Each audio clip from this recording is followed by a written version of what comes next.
আজ একদম পলার আংটি নিয়ে এসে গেছি মাত্র 1000 থেকে 2000 টাকার মধ্যে আপনারা এই পলার আংটিগুলো গিফট দিতে পারবেন এবং কি খুবই হালকা ওজনের রয়েছে এবং কি 92 এ রয়েছে আংটিগুলো।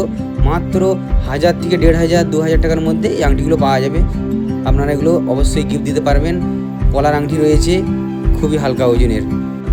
আংটিগুলো মাত্র 150 থেকে 200 মিলির মতন সোনা রয়েছে আংটির উপরে। তো এগুলো 1000 থেকে 1500 টাকার মধ্যে 2000 টাকার মধ্যে বিয়েতে গিফট দিতে পারবেন আপনারা অবশ্যই।